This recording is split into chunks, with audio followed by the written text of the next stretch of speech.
All right, well, House Republicans out with their own health care plan today. Now, it's $700 billion. It doesn't come cheap, but instead of tax hikes, it pretty much relies on tax breaks. Republican Congressman Tom Price drafted this plan. Congressman, good to have you back. How does yours differ from what the president wants to do? Hey, Neil, great to be with you. Actually, it was a group of individuals that came together through the Republican Study Committee, the House conservatives, to come up with this plan that's a patient-centered plan. It says that the government doesn't have to be in charge and insurance companies don't have to be in charge. Patients can be in charge. And we incentivize the purchase of health insurance so that everybody in America has a financial incentive and feasibility to get health insurance. We make it so that they own and control their insurance policy so they can take it with them if they change their job or they lose their jobs, so that you end the portability problem.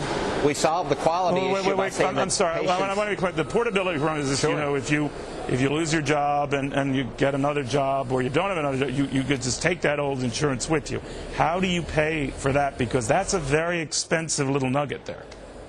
Actually, through a process of tax deductions and tax credits and efficiencies in the system and decreased redundancies and some appropriate liability reform. No offense to you, but where are there ever been found, even with government help, efficiencies in any system?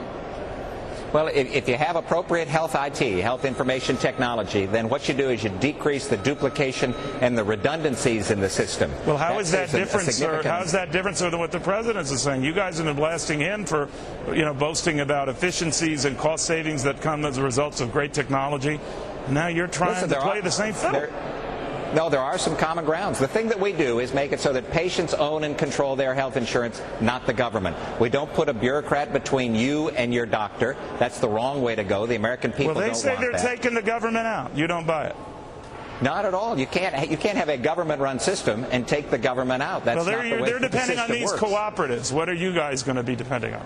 Well, we'll see the language about the cooperatives, but what we believe is the most appropriate, again, is so that patients own and control their own policy, so that regardless of where they are in the system, that they have the health care coverage that allows them to choose the system that's best for themselves and for their family. What if you have a pre-existing condition, then? How does your plan cover those folks?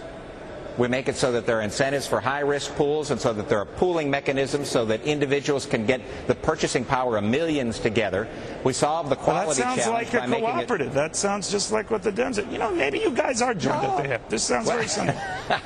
I think there are some commonalities, but the big distinction is who's going to make health care decisions. Are you going to allow patients and their families, along with doctors, to make decisions, or are you going to have the government involved in those decisions? We don't believe that the government bureaucrat ought to be between patients and their doctors.